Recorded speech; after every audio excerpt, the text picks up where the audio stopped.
Hi everyone. Welcome to our program, Psychology and Spirituality, a Bridge to a Better Life discussion. We have weekly episodes, and every week we explore, right, Peter, the intersection of spirituality and psychology. And yes, as a result, the goal is to capture some nuggets of wisdom from both fields. My name is Marcia Trajano, and with me, you already heard me saying hello to him, is Peter Hayes, who we're here to reflect on what does it mean to live fully, and that life that we're going to call it a life of harmony is a life that is lived ethically, consciously, in both body and spirit. And Peter, you and I would like for us to explore that space that bridges our inner knowledge, our inner science, if you will, and the eternal truths of what it is to live in harmony. And I would like to ask a simple question. What does it truly mean to live and not merely exist? What are your thoughts? Well, first of all, thank you for having me here again. It's a pleasure to be here, as always. We're always trying to figure out, why am I here? Or what is the purpose of living? And one way to think about it, speaking of psychology and spirituality, is if classical Freudian psychology tended perhaps to focus mostly on our flaws, our pathologies, and so forth. Joanna de Ângelis talks a lot about transpersonal psychology, which is really about an exploration of the self to try to realize our deepest potential to connect to the deep self. As we try to connect to the deep self, it really strongly suggests that we are who we are right now, but that's not all there is. That there's much more that we can discover. We just have to have the passion, the patience, the willingness to continue the journey and to think a little bit more about what really matters. Because as we live here on earth, we tend to get very preoccupied with the families we're in. We get preoccupied with the careers we have. We get preoccupied with the problems that come our way and so forth. But is that all there really is? And when we think about our relationship to who we are, a big one is our Mm, relationship to our bodies, yeah. the idea of mortality, right? Um, It's a Mortality, paradoxical relationship, right? It's complex, and there's a paradox because you're attempting to talk about let's say Marcia, right? Marcia's relationship with Marcia, the spirit, but then in between there is the relationship of Marcia in the body and the personality of this incarnation, correct? yes, because the bodies we're in at the moment Hmm. can offer all kinds of opportunities, I suppose, trials. Hmm. Um, Hmm. you know, there's so much one could say about the relationship that we have in our bodies. People have all kinds of body images, which Yeah. some people are happy in their bodies, others are not happy at all in their bodies.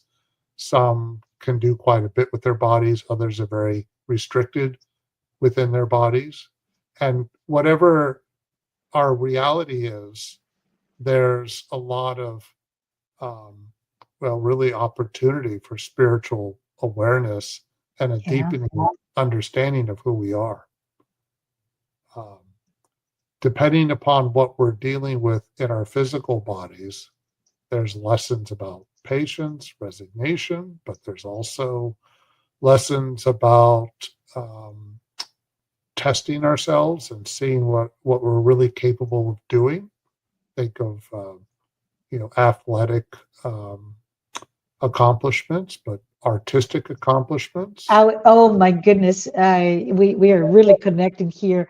I was thinking exactly that. On one hand, Okay. the extreme physicality of, and what you saying athletes, what came to my mind was dancers, right? Ballet dancers, and there's all of that athletic capabilities, but then also the capabilities of the artistic imagination and creativity on the other. But go ahead. Sorry, I had to interrupt you Well, because actually, we're that's a right good, there.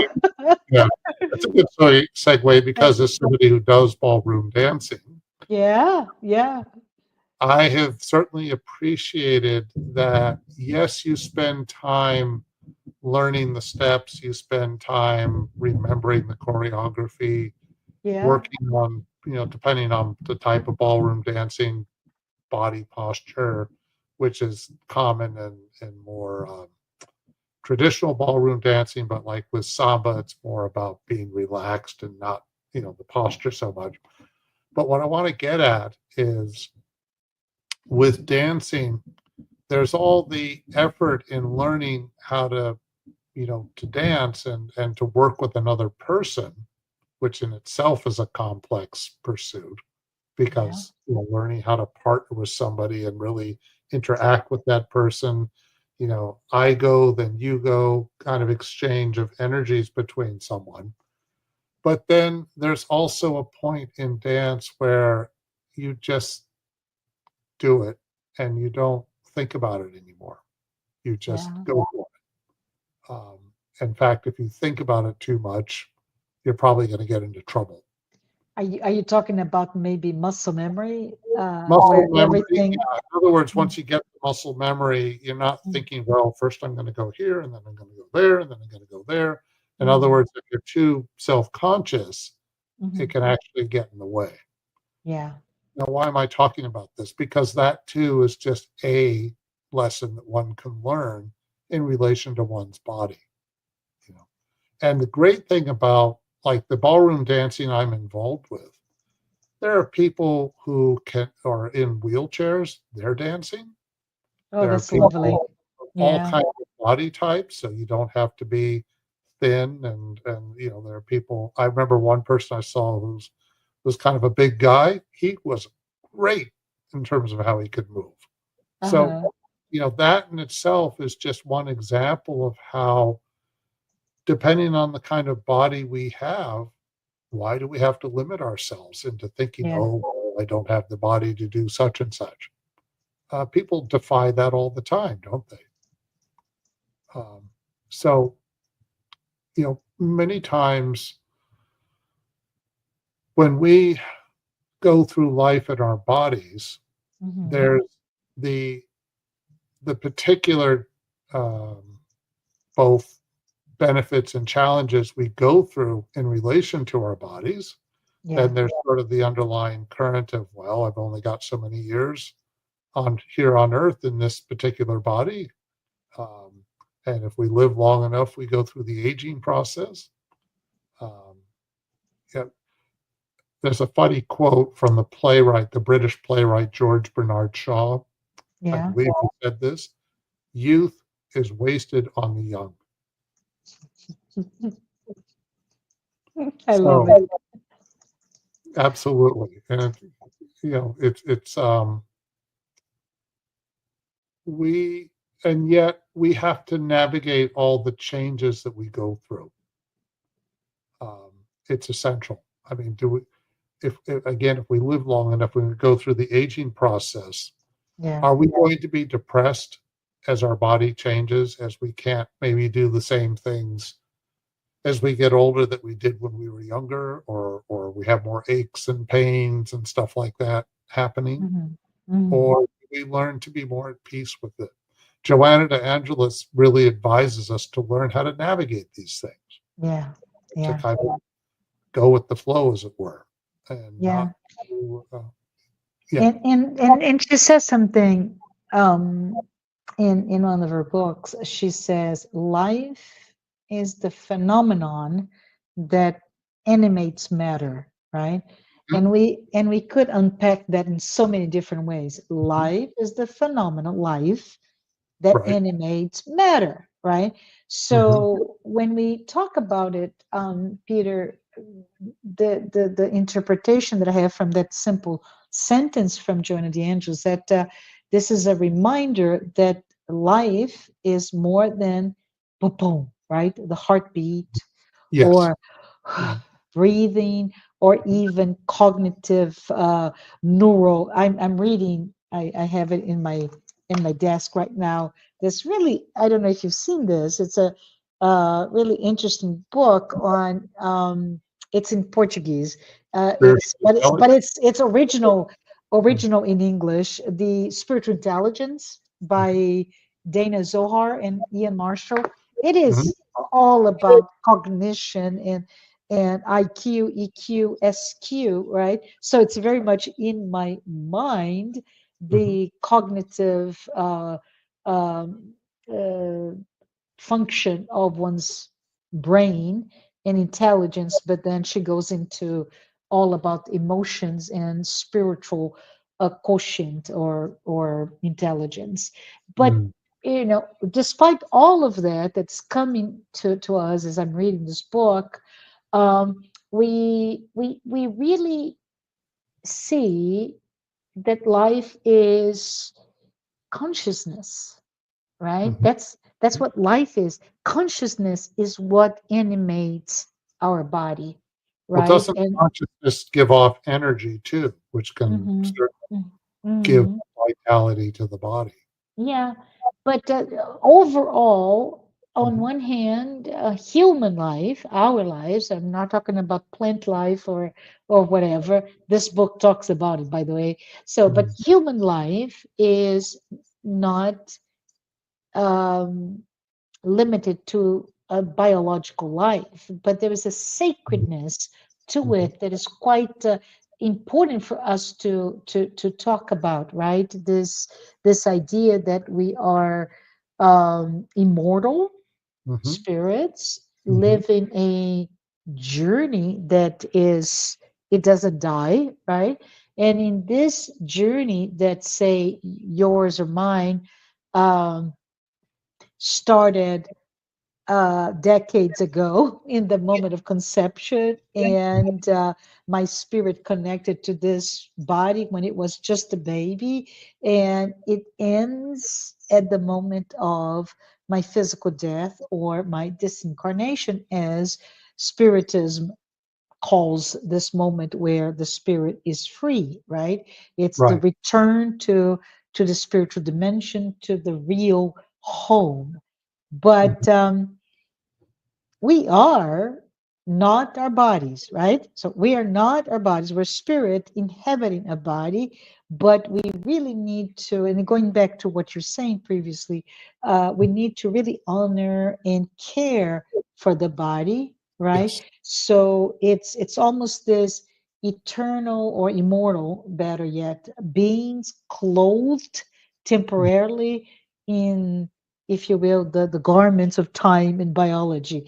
Mhm. But if we talk about it, and you mentioned the why not expand the boundaries of what we can do with this body, be it creativity, and we're talking about cognition now, right? In the IQ, EQ, SQ, right? Cognition, or it could be the physicality of the body through dance, through whatever. But Mhm. if we flip the coin, Mhm. what about death, Peter? Can we talk about why Mhm. do we even perhaps need to die? And the thoughts that come to my mind is there's many thoughts. So let me just see if I Mhm. can put in a way that we can talk about it. But first of all, is it's not as immortal spirits the end of this journey on earth, this time is just the end of a chapter, not the end of the book, right? And Mhm. there's a necessary, perhaps, transition from one chapter to the next chapter. Mhm. But what happens when, in the moment of death, the spirit is detaching itself, right? Because Joanna de Ângelis spoke or stated in one of her books, which was kind of scary to me when I first read it, that not everyone who dies Mhm. disincarnates right away.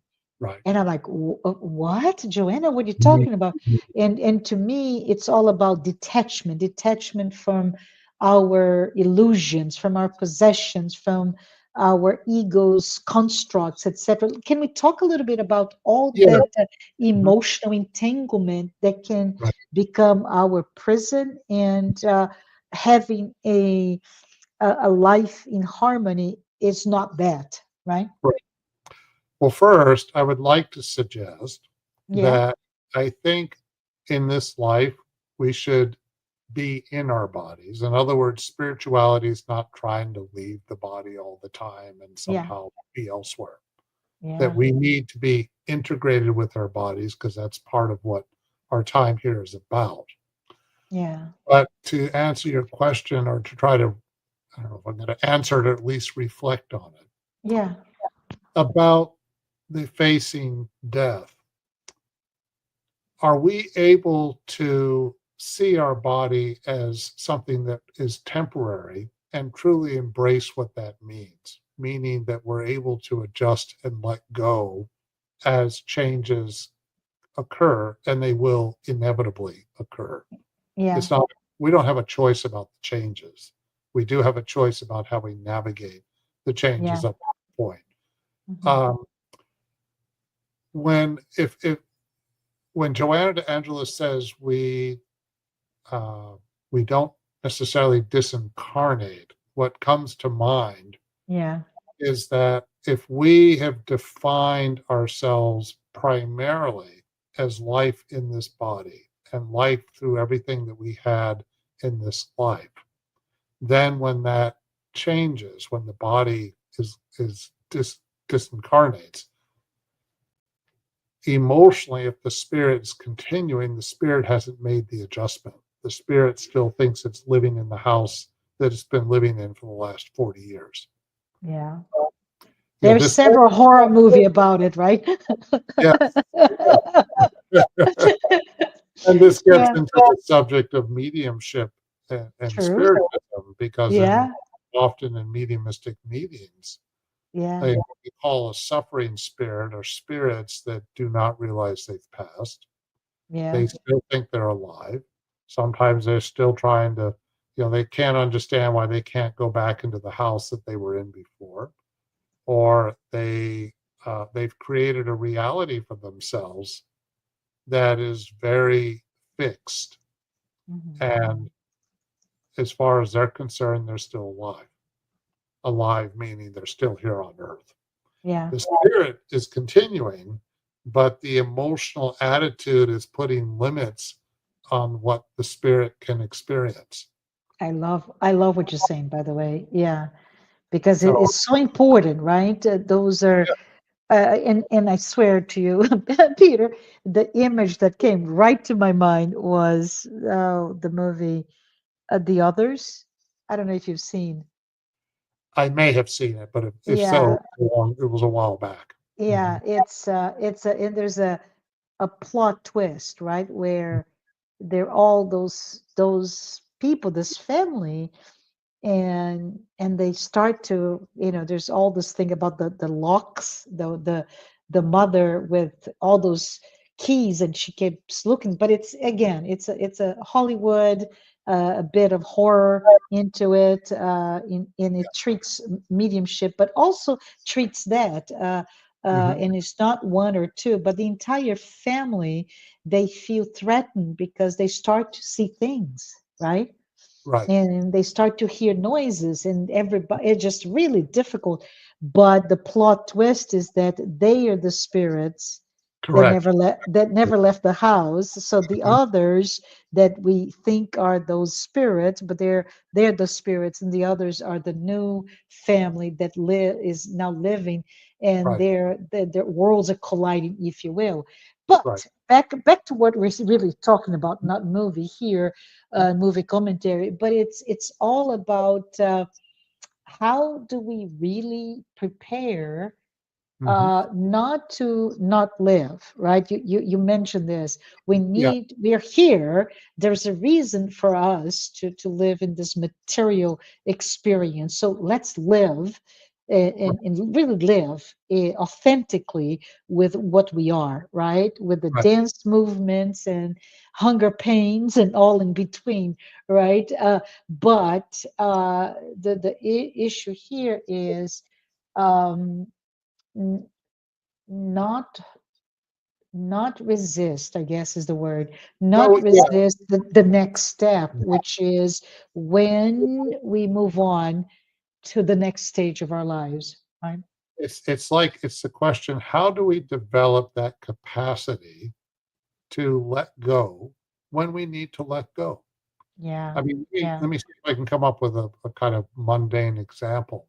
If uh-huh, you get on an airplane and you leave, this country and you go into another country, yeah, are you okay when you get off the airplane? Are you kind of, okay, I'm here and I'm making the adjustment and so forth? Or are you completely disoriented, totally confused, dizzy, perhaps don't even want to be there, and so forth?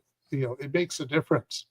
So, what is our real temperament? Are we able to um, allow change to happen, yeah, or desperately trying to hang on to what was happening yesterday?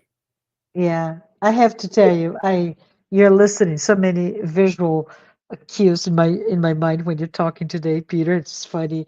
I've been to Germany many times, but the Okay. first time I went, it's almost this body that's not prepared to Yeah. disincarnate. Yes. A horrible trip. I did not. I could not speak the language. Right. Mhm. I did not. It just everything that could go wrong was a comedy of errors, if you will. Right. And there was a boy behind my seat that kicked me throughout the night. So I slept zero minutes, and I got there. I was confused. I was in a no country, and I did take my passport, right? And I had an address, but I did not know how to get there. It was in a different city. The taxi that I paid too much did Mhm. not even know where was my address. Mhm. Okay. And today, and I say this is I so long ago. It was just this silly young person that did not know how to prepare. Mm. Today, every time I move, I contemplate going to another country with another language. You'd better believe I'm studying the language.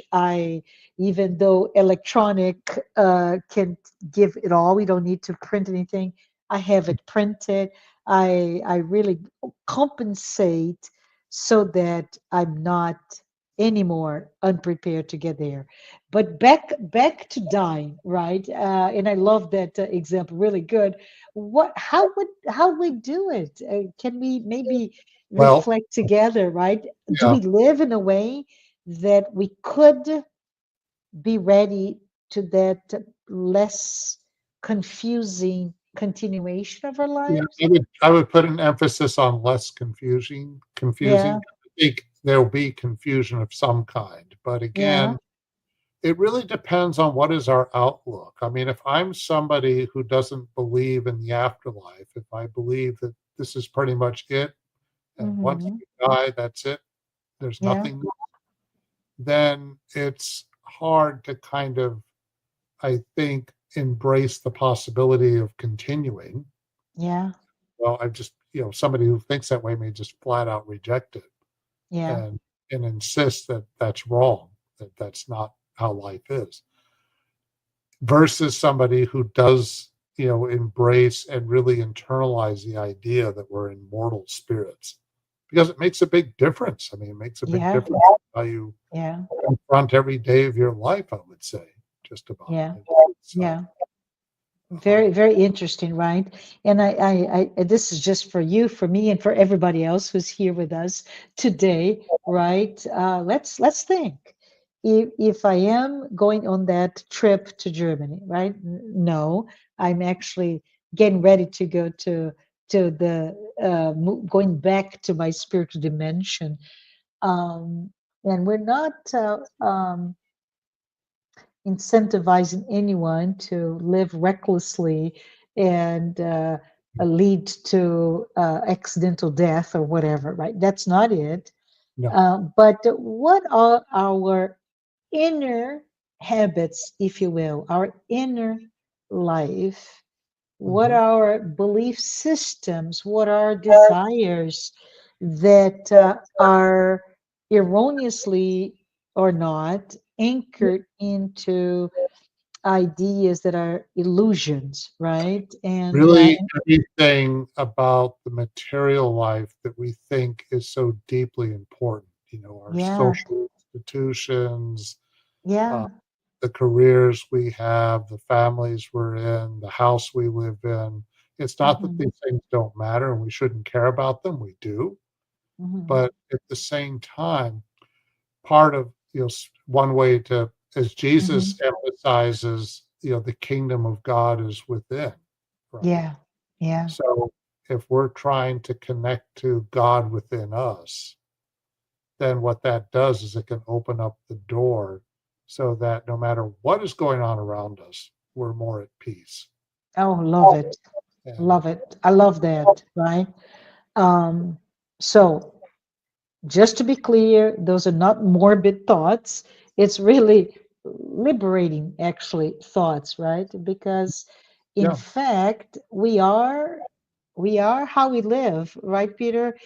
mhm, And in that sense, we can say how consciously, how ethically, how lightly even we live, so that when we are ready to move on, take that proverbial trip to another country, we will be able to do that in a less confusing manner, without right, less this disruption.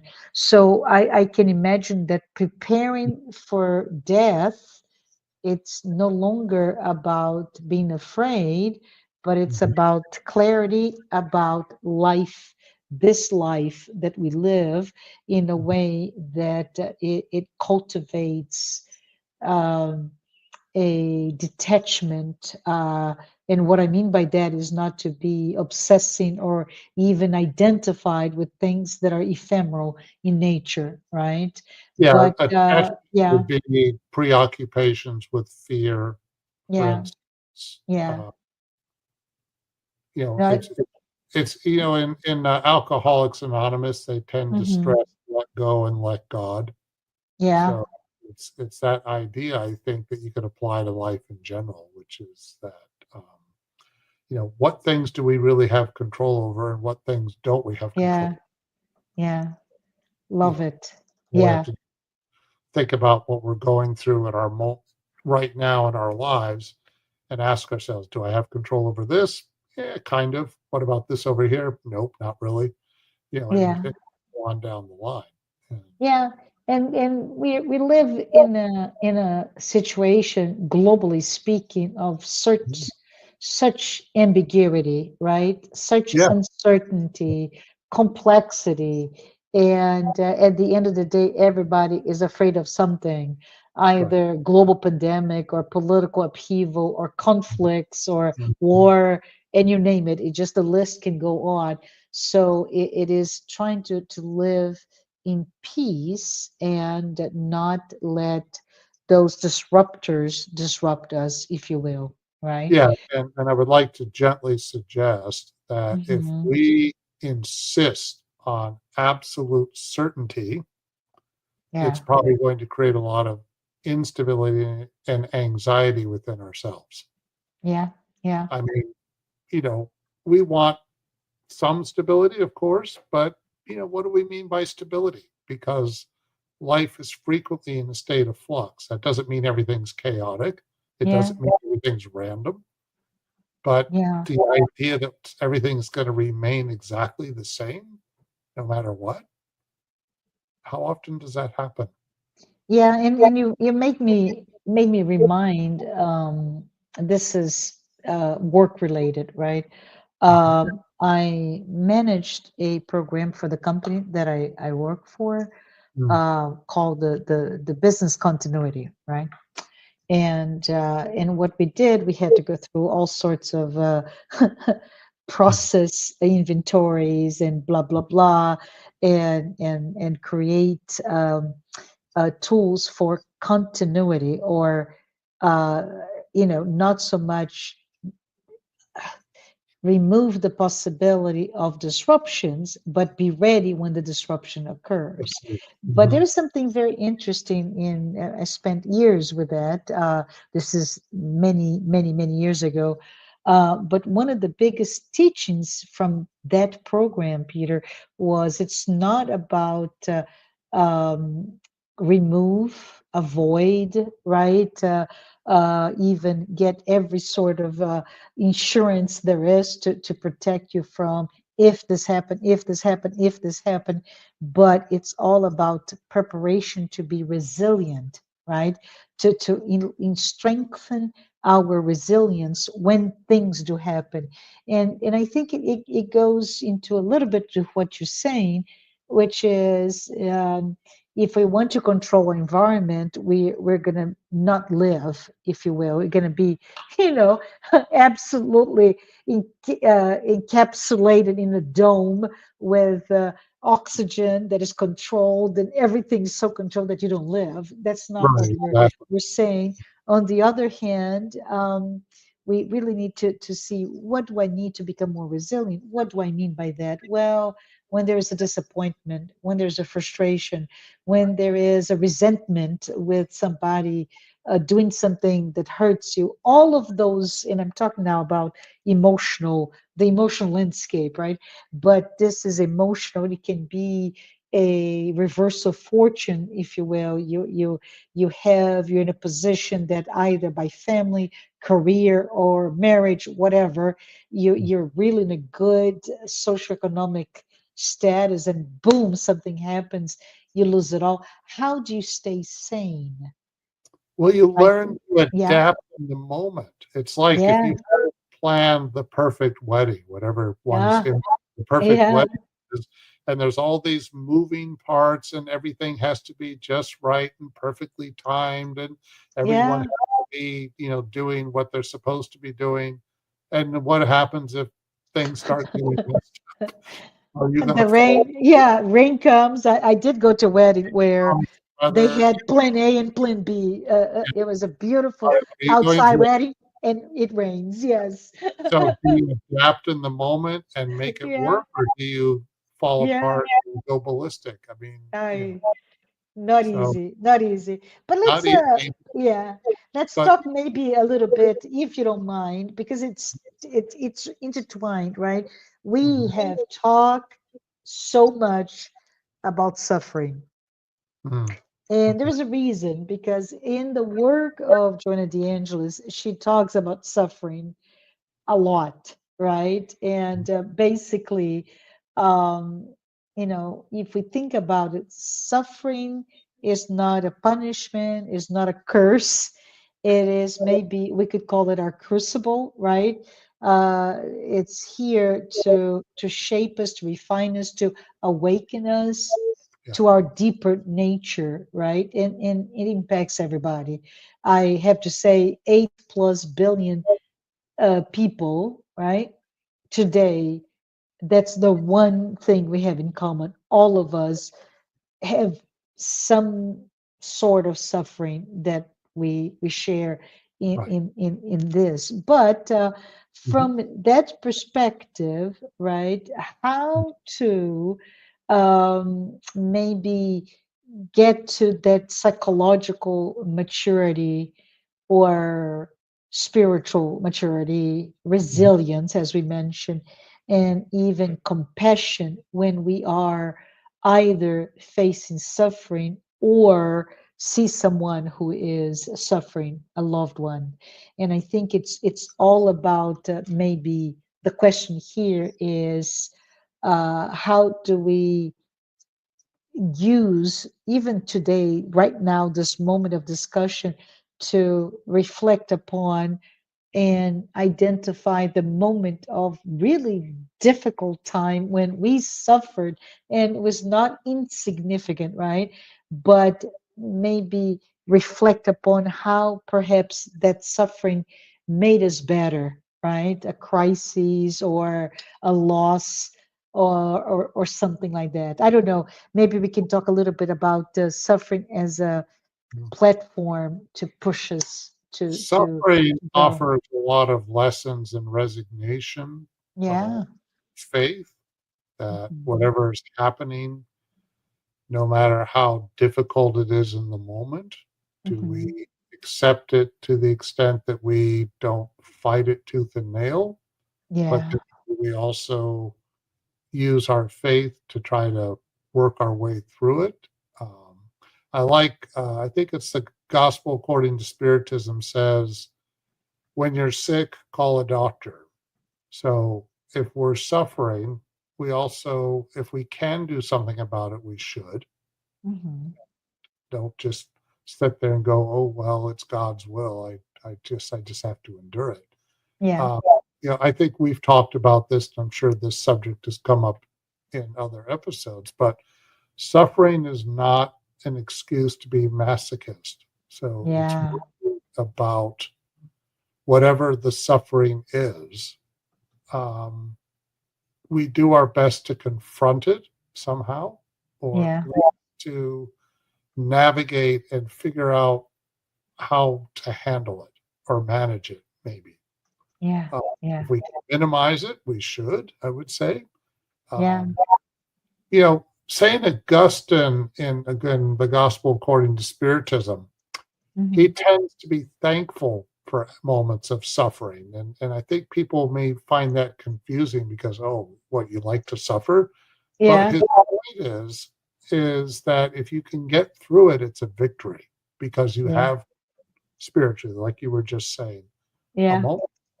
Um, so we may not, we don't want to go artificially looking for problems, but at Yeah. the same time, when things do happen, don't be afraid to try to um, work our way through it, whatever that may be. Yeah. Yeah. And I see as maybe my words here would be when we honor Hmm. honor, right? The Right. moment of suffering as part of our journey, and the journey that leads us to our own growth and evolution, this Yes. evolvement as a spirit. Right. We also change the lens by which we see suffering, not as punishment, but also we stop seeing ourselves through the lens of a victim, and maybe we change it to the lens of being a student, right? Yeah. How, Why? what, Mhm. yeah, why this is happening, what Why I is need this to happening learn. to me? Yeah, Mhm. exactly. And not ask that question out of self pity, Yeah, but rather, yeah, does it mean something that this has happened? yeah, Well, it yeah, could mean a lot of things. It could be, yes, it's something that I need to learn, or there's an opportunity to learn. It may be that I tend to attract certain types of suffering. Maybe there's something about me that I yeah, need to change so that I don't keep running into the same kind of suffering in different variations, but a similar pattern. Um, you know, so suffering also is very much about responsibility. What yeah. responsibility do I have in relation to whatever this moment of suffering is? So Uh, self-awareness, this waking to patterns, yeah, and maybe that idea of my own responsibility mhm. to address this type of suffering, Right. so Like, that I can, I can stop it yeah, somehow. if a family member that we care about is sick, or there's a Yeah, sudden medical emergency, do we drop everything and yeah, on an Yeah. airplane and try to be there, that kind of thing. Yeah. Maybe we're not going through the physical suffering ourselves, but it is affecting us. So Yeah.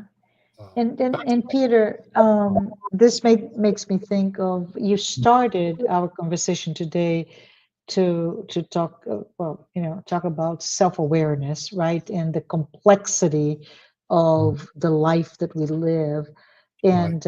And you also mentioned that Joanna de Angelis brings a transpersonal or depth psychology to Mhm. look inside of ourselves, and Right. it's quite interesting because we do live in this highly complex environment, and turning inward in this journey to self-awareness, self-knowledge, right, Mhm. is quite difficult because it's complex, and I don't want to see myself, I don't want to look, because there's so many layers to see, the layers of Marcia as a spirit versus Marcia as this multitude of personas developed to to create that public persona that I want everybody to see, that edited version of myself, right? Mhm. We also talk about childhood traumas or wounds. We talk about this environmental influences, spiritual influences, the Mhm. residues, if you will, from past lives. All of it makes it very complex. And could we talk about maybe the role of things such as psychotherapy to help us as a almost as a partnership to help us in this path? Um, well,